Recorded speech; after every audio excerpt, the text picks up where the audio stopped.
Maths एक ऐसा subject जिससे कि बहुत सारे स्टूडेंट्स को डर लगता है। नहीं होता यार मुझसे।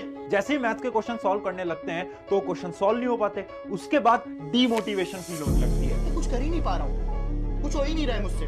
बट एक और रियलिटी है जो कि ये है कि ये जो मैथ्स है ना, ये जिंदगी भर आपके काम आने वाली है। चाहे आप स्कूल एग्जाम्स की बात करो या फिर आप किसी कॉम्पिटिटिव एग्जाम की बात करो, जैसे IIT JEE NEET UPSC SSC, maths तो हर जगह आएगी। Subtraction, multiplication, division, fraction. It's actually the easiest thing to learn if you're taught properly. तो चलिए आज जानते हैं 5 ऐसे तरीके जिनकी मदद से अगले 7 दिन के अंदर आप अपनी मैथ्स को स्ट्रॉन्ग कर सकते हैं। हाय एवरीवन, आज ना मैं तुम्हें कहानी सुनाता हूँ, एक स्टोरी सुनाता हूँ, क्योंकि ये जो स्टोरी है ना, ये बहुत ज्यादा इंपॉर्टेंट है आपकी मैथ को स्ट्रॉन्ग करने के लिए। इस स्टोरी को बहुत ध्यान से सुनना। ये कहानी है एक राजा की। एक बार एक राजा होता है जो कि 2 लोगों को पकड़ के लाता है, ठीक है, और उन दोनों लोगों को बोलता है कि अब तुम दोनों को ना आज फांसी की सजा मिलेगी।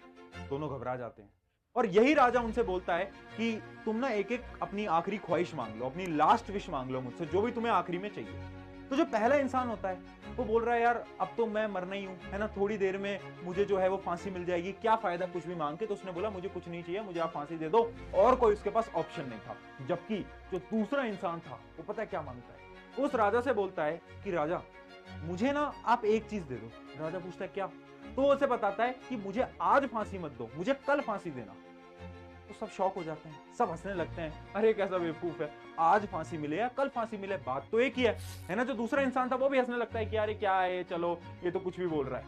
राजा उसकी बात मान लेता है। राजा बोलता है ठीक है, तुम्हें ना कल फांसी दी जाएगी, आज इसको दे देते हैं। अब होता क्या है, उसी रात में उस राजा की हत्या हो जाती है, उस राजा को मार दिया जाता है। और जब राजा नहीं है तो जितने भी जो कैदी थे उन सभी कैदियों को आजाद कर दिया जाता है। मतलब हुआ क्या, वो जो एक इंसान था उसने अपने अंदर एक होप लगा के रखा कि यार ठीक है, एक दिन और मांगता हूं, क्या पता उस एक दिन में एक ऐसा चमत्कार हो जाए कि मैं इस जेल से बाहर निकल जाऊं। और ये जो होप थी उसकी वजह से वो एक दिन क्या हुआ, बाहर भी निकल गया। अब ये कहानी मैं आपको क्यों सुना रहा हूं? ये कहानी मैं आपको इसलिए सुना रहा हूं क्योंकि ऐसा कितनी बार होता है कि जब आप मैथ्स के क्वेश्चन सॉल्व कर रहे होते हैं तो क्वेश्चन आपसे नहीं हो पाते, है ना। 2 टाइप के स्टूडेंट होते हैं जो कि मैथ के क्वेश्चन सॉल्व कर रहे हैं, जिनसे नहीं हो पाया और उन्होंने बुक बंद रखी और रख दी। उन्होंने बोला मुझसे तो नहीं हो पाएगा, बंद करो। और दूसरे जिनने एक होप रखा, जिन्होंने बोला ठीक है, अगर एक क्वेश्चन नहीं हो पाया फिर ट्राई करेंगे, नहीं हो पाया चलो कोई और क्वेश्चन करेंगे, बट करेंगे जरूर, एक दिन तो सॉल्व होगा, एक दिन तो सॉल्व होगा। तो ये जो जुनून है ना, जो कि उस इंसान के अंदर था, उसके अंदर एक होप थी कि यार आज नहीं तो कल, एक दिन जरूर मांगता हूं, है ना। उसने एक दिन मांगा और वो बच गया। वैसे ही आपको अपनी ये जो पढ़ाई है ना, जो तुम मैथ्स पढ़ रहे हो यार, इसमें ना बहुत बार डीमोटिवेशन फील होती है, बहुत बार ऐसा लगता है कि कुछ नहीं हो पाएगा, बहुत बार ऐसा लगता है कि क्वेश्चन सॉल्व नहीं हो रहे, बुक बंद कर देता हूं। बट बार बार आपको खुद से बोलना पड़ेगा एक क्वेश्चन और, एक क्वेश्चन और। अगर आपने इस माइंडसेट को बना लिया ना, फिर आपको कोई हरा नहीं पाएगा। 5 स्टेप्स बताऊंगा जिससे कि आप मैथ में टॉप कर जाओगे। 7 दिन के अंदर आप आराम से मैथ में टॉप करने लगोगे। बट उससे पहले ये माइंडसेट बहुत जरूरी है, क्योंकि अगले 7 दिन के अंदर ना बहुत सारे चैलेंजेस आएंगे। आपको लगेगा कि यार मैथ नहीं पढ़ते, कोई और सब्जेक्ट पढ़ लेते हैं, बट आपको गिव अप नहीं करना। और आज एक कमेंट लिख के जाना, I will not give up. मैं गिव अप नहीं करूंगा, मैं गिव अप नहीं करूंगी। ये कमेंट पता है क्यों लिखवा रहा हूं? ताकि आपको याद रहे कि अगले 7 दिन तक आपको फॉलो करना है और अपनी मैथ को स्ट्रॉन्ग बनाना है। तो चलो एक एक करके पॉइंट बताता हूं, ध्यान से सुनना, फॉलो करना। पहला जो हमारा पॉइंट है वो है विजुअल सपोर्ट। देखो एक एग्जांपल से समझते हैं। आपको क्या आपके घर से स्कूल का रास्ता याद है? घर से ट्यूशन का रास्ता याद है? कोचिंग का रास्ता याद है? बिल्कुल याद है। क्या आपने कभी उसे याद करने की कोशिश करी कि पहले राइट जाना है, लेफ्ट जाना है, राइट जाना है? कभी ऐसे रटने की कोशिश करी? नहीं करी ना। बट फिर भी आपको याद है, क्यों? क्योंकि आपने उस रास्ते को देखा है, आपने हर बार उस रास्ते को देखा है। ठीक है यार, यहाँ से राइट जाते हैं, यहाँ से लेफ्ट जाते हैं, ये तो आपके विजुअल मेमोरीज के अंदर वो स्टोर हो चुका है। हुआ है नहीं हुआ है ना। और याद करने का यही तरीका सबसे बेस्ट होता है। बट मैथ में हम क्या गलती करते हैं, जैसे ही मैथ आती है तो हमें ऐसा लगता है सबसे पहले तो फॉर्मूला पढ़ना पड़ेगा, फॉर्मूला रटना पड़ेगा।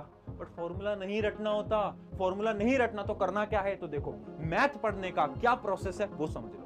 पहला स्टेप है कि रटना नहीं है, फॉर्मूला नहीं रटना। हम क्या गलती करते हैं ना, हमें लगता है कि जब तक फॉर्मूला याद नहीं करेंगे कुछ नहीं हो पाएगा। ये बहुत बेकार चीज है। अरे भाई, तुमने कभी अपने घर का रास्ता स्कूल तक का याद करा? नहीं ना। समय के साथ याद हो गया ना। ऐसे ही टाइम दोगे तो याद हो जाएगा। तो भैया टाइम कैसे दें? टाइम आपको देना पड़ेगा एग्जाम्पल्स को सॉल्व करके। आप किसी भी बुक से प्रैक्टिस कर रहे हो तो उसके अंदर सॉल्व्ड एग्जाम्पल होते हैं, है ना? वो सॉल्व्ड एग्जाम्पल आप ट्राई करना। जब आप सॉल्व्ड एग्जाम्पल ट्राई करोगे ना, तो आपको पता चलेगा कि अच्छा, इस क्वेश्चन को सॉल्व करने का ऐसा एक तरीका होता है। आपको एक तरीका मिल जाएगा, ठीक है?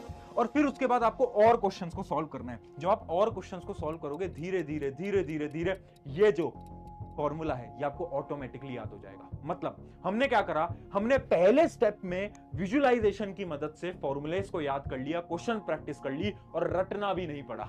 अब आता है हमारा स्टेप नंबर 2, जो कि है डीप प्रैक्टिस।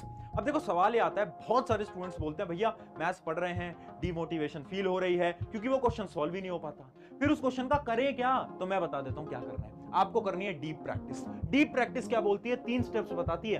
पहला स्टेप है मेकिंग मिस्टेक। क्या हुआ कि आपसे कुछ क्वेश्चन गलत हो गया, मान लो एक क्वेश्चन आप सॉल्व कर रहे थे, आपसे वो सॉल्व नहीं हो पाया, ठीक है? अब आपको क्या करना है, सेकंड स्टेप के अंदर एवेल्युएट करना है, मतलब आपको एनालाइज करना है। आपको देखना है कि गलती कहां हुई थी यार, मुझसे कहां गलती हुई थी, क्या मेरा कॉन्सेप्ट वीक था, क्या मैंने कैलकुलेशन में गलती करी, या फिर कोई और मिस्टेक थी, है ना? मेरा फोकस नहीं था, क्या गलती थी? आपको गलती को देखना पड़ेगा। बच्चे क्या करते हैं, गलती करी, देखा कि आंसर मैच नहीं हो रहा, सोल्यूशन खोलेंगे, सोल्यूशन देखेंगे, बंद करेंगे, चले जाएंगे। यही करते थे, अब ये नहीं करते। अपनी गलती नोटिस करो ना, सोचो कि यार ये क्वेश्चन मुझसे क्यों नहीं हो पाया, कहां पर गलती कर दी, गलती पकड़ेंगे। उसके बाद क्या करेंगे, ट्राइंग अगेन, वापस से सेम क्वेश्चन को अटेम्प्ट करेंगे।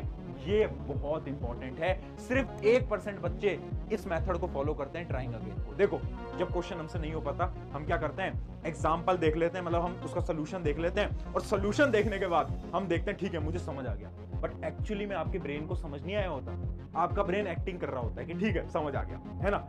तो उसलिए आपको चेक करने के लिए क्या करना है, उस सेम क्वेश्चन को वापस से अटेम्प्ट करना। और मैं बता रहा हूं, जब वापस से अटेम्प्ट करोगे ना, तो 80% केसेस के अंदर वो क्वेश्चन वापस से आप गलत ही अटेम्प्ट करोगे, क्योंकि आपका ब्रेन आपको पागल बनाता है कि आ गया मुझे तो सब आ गया, बट एक्चुअली में नहीं आया होता, एक्चुअली में नहीं आता।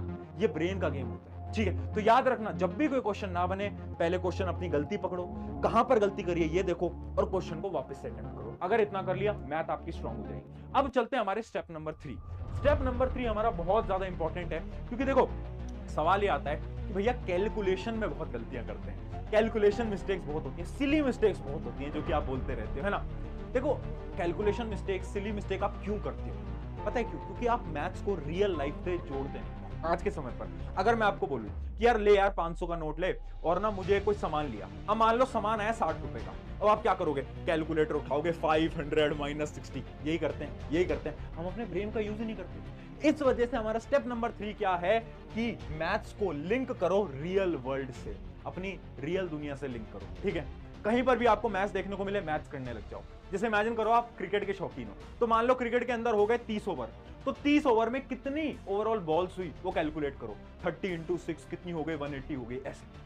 तो डेली लाइफ से अगर आपने मैथ्स को लिंक रखा तो आपकी कैलकुलेशन ऑटोमेटिकली स्ट्रांग होती रहेगी। बट गलती क्या करते हैं, हमारे पास कैलकुलेटर है, हमारे पास मोबाइल फोन है, हम डायरेक्टली उठाते हैं, ठीक है यार ये इससे कर लेंगे ना, दिमाग क्यों लगाना है। इसको नहीं लगाओगे तो कैसे काम होगा, जंग लग जाएगी इस पे, इसको तो यूज करना पड़ेगा ना। इस वजह से याद रखना, अपनी कैलकुलेशन स्ट्रांग करो। और एक और चीज बता देता हूं, कैलकुलेशन स्ट्रांग करने के लिए एक और मेथड होता है, जो कि है क्वेश्चन को पूरा करना। आधे बच्चे पता है मैथ्स कैसे सॉल्व करते हैं, मैंने देखा है बच्चों को कैसे सॉल्व करते हैं। वो मैथ्स का थोड़ी बहुत प्रॉब्लम करेंगे, और लास्ट की जो कैलकुलेशन होगी वो छोड़ देंगे, है ना? वो सोचेंगे आप तो बस कैलकुलेशन बची है, ये तो मेरे से हो जाएगी, नॉर्मल से कैलकुलेशन है। नहीं होगी। एग्जाम के टाइम इतना ज्यादा प्रेशर होगा कि यही कैलकुलेशन में गलती करोगे। इस वजह से जो भी क्वेश्चन सॉल्व करो, पूरा सॉल्व करो, पूरी कैलकुलेशन करो, ठीक है? अगर आपको कैलकुलेशन पे एक अलग वीडियो चाहिए, मैं आपको वैदिक ट्रिक्स बता सकता हूं कैलकुलेशन की। अगर आप कमेंट करते हो, ज्यादा बच्चे के कमेंट आते हैं, तो मैं उस पर भी वीडियो बना दूंगा, ठीक है? अब बढ़ते हैं हमारे स्टेप नंबर 4। स्टेप नंबर 4 भी बहुत ज्यादा इंपॉर्टेंट है, क्योंकि स्टेप नंबर 4 है एक टाइप के 2 क्वेश्चंस। देखो मिस्टेक हमारी कहां हो रही है, मान लो हमें पढ़ने का तरीका आ गया, हमारी कैलकुलेशन भी स्ट्रांग हो गई। अब हम क्या करते हैं, जैसे इमेजिन करो एक बुक है, ठीक है? इस बुक से मैं क्वेश्चन को सॉल्व कर रहा हूं। अब मैं क्या करूंगा, इस बुक के सारे क्वेश्चंस को सॉल्व करने की कोशिश करूंगा। ये करोगे, बट करने की कोई जरूरत नहीं। मतलब देखो इमेजिन करो एक टाइप का क्वेश्चन था जो कि आपको समझ आ गया, है ना? आपको समझ आ गया कि इस क्वेश्चन में यही फॉर्मूला लगाना है, जैसे कि मान लो एक क्वेश्चन है, उसमें a + b के होल स्क्वायर का फॉर्मूला लग रहा है। आपको पता चल गया कि अब यही फॉर्मूला लगाना है। अब आप सेम टाइप के बार बार क्वेश्चन करे जा रहे हो, आप वही क्वेश्चन कर रहे हो जिसमें कि ये फॉर्मूला लग रहा है। है ना? क्यों? क्योंकि आपके दिमाग को मजा आ रहा है। आपके दिमाग को मजा आ रहा है क्योंकि यूज करने की जरूरत ही नहीं पड़ रही। अब आपको पता चल गया कि यही सेम फॉर्मूला लगाना है, कुछ भी नया नहीं है। आप बार बार सेम क्वेश्चन करे जा रहे हो और अंदर से खुश हो जा रहे हो कि मुझसे तो क्वेश्चन हो रहे हैं, मुझसे तो क्वेश्चन हो रहे हैं। बट एक्चुअली में क्या आप कुछ नया सीख रहे हो? नहीं सीख रहे। कुछ नया सीखा? आप तो एक ही फॉर्मूले पे क्वेश्चन लगा रहे हो। अगर एग्जाम के अंदर अलग क्वेश्चन आ गया तब क्या करोगे? इस वजह से क्या लाइन लिखी है कि एक टाइप के केवल 2 सवाल लगाओ। मान लो a+b के होल स्क्वायर पे एक क्वेश्चन है तो उसके 2 क्वेश्चन सॉल्व कर लो, बस उतने बहुत है। अब नए टाइप पे आओ। जब नए टाइप पे आओगे तो आपके ब्रेन के पास नई इंफॉर्मेशन जाएगी, आपका ब्रेन यूज होगा, और जब ब्रेन यूज होगा तभी तो मैथ समझ आएगी। बच्चे क्या करते हैं? क्वेश्चंस को रटने की कोशिश कर रहे हैं, एक टाइप का 10 सवाल लगाएंगे। ऐसे नहीं होगी मैथ, ऐसे नहीं हो पाएगी। करने का यही तरीका है, याद रखना, एक टाइप के 2 क्वेश्चन बस। अब बढ़ते हैं हमारी लास्ट और one of the most important strategy, जो कि है एग्जाम में मैथ के पेपर को अटेम्प्ट कैसे करना है। बहुत इंपॉर्टेंट है, अभी बता देता हूं। अगर आप किसी कॉम्पिटिटिव एग्जाम की तैयारी कर रहे हो, स्कूल लेवल के एग्जाम की तैयारी कर रहे हो, मैथ के पेपर को अटेम्प्ट करने का तरीका बहुत डिफरेंट होता है। क्यों? देखना, हम क्या करते हैं, हमारी ना एक आदत है। जैसे मान लो एक क्वेश्चन पेपर हमें मिला है ना, अब हम क्या करेंगे, सारे क्वेश्चन पढ़ेंगे, 1 2 3 4 5 सारे क्वेश्चन को रीड कर देंगे। करते हो? सब करते हैं, बट ये तरीका बेकार है। पता है क्यों? इमेजिन करो आपने मैथ के 10 क्वेश्चन पढ़े, अब उन 10 क्वेश्चन आपने रीड करे, उसमें से मान लो एक 7 नंबर का क्वेश्चन था जो कि आपको लगा कि यार ये तो बहुत टफ सवाल है, यार ये कैसे कर पाऊंगा मैं। अब आपने रीड तो कर लिया। अब इमेजिन करो आप पहले क्वेश्चन से वापस से पढ़ाई करना स्टार्ट कर रहे हो, बट आपके दिमाग में तो वही क्वेश्चन चल रहा है, क्वेश्चन नंबर 7। आपके सबकॉन्शियस ब्रेन में सॉल्व हो रहा है वो क्वेश्चन कि यार कैसे हो पाएगा यार, क्वेश्चन नंबर 7 कैसे होगा यार, है ना, ये तो बड़ा टफ सा सवाल आ गया। तो उस वजह से, इस क्वेश्चन के प्रेशर की वजह से आप इन क्वेश्चंस में भी गलती करोगे। मतलब आपको 9 क्वेश्चन आते हैं, एक क्वेश्चन नहीं आता, बट उस एक क्वेश्चन के प्रेशर की वजह से आप इन 9 क्वेश्चन में सिली मिस्टेक करोगे। तो वो जो आपका सवाल है, एग्जाम के टाइम पे सिली मिस्टेक कर देते हैं। क्यों करते हो? क्योंकि तुम पेपर पूरा पढ़ते हो। पेपर मत पढ़ो, एक क्वेश्चन है सॉल्व करो, दूसरा है सॉल्व करो, तीसरा है सॉल्व करो, जो नहीं समझ आ रहा छोड़ो, आगे बढ़ जाओ, है ना। पहले रीड मत करो, बाकी सब्जेक्ट्स का रीड करो। मैथ का पेपर पहले रीड नहीं किया जाता, एक एक करके सॉल्व किया जाता है, क्योंकि अगर कोई भी टफ आ गया नहीं हो पाएगा। तो ये थी 5 टिप्स। आप मुझे बताओ आपकी फेवरेट टिप कौन सी है। वैसे 5 स्टेप्स हैं, इन स्टेप्स को ना ऑर्डर में फॉलो करना। पहले आप ये समझना कैसे पढ़ना है, कैलकुलेशन कैसे स्ट्रॉन्ग करनी है, किस टाइप के क्वेश्चन लगाने, और एग्जाम में कैसे अटेम्प्ट करना है। और याद रखना, गिव अप मत करना यार। बहुत समय आएगा अगले 7 दिन के अंदर जिसमें तुम्हें लगेगा कि यार नहीं यार, मुझसे तो नहीं हो पाएगा, मैथ तो बेकार सब्जेक्ट है, मुझे कभी समझ नहीं आएगा, बट तुम्हें समझ आएगा, ट्रस्ट मी, तुम्हें आ जाएगा। ऑन दिस नोट, शुक्रिया एवरीवन। मेरा नाम है प्रशांत, मिलते हैं नेक्स्ट वीडियो के अंदर। Take care, bye bye.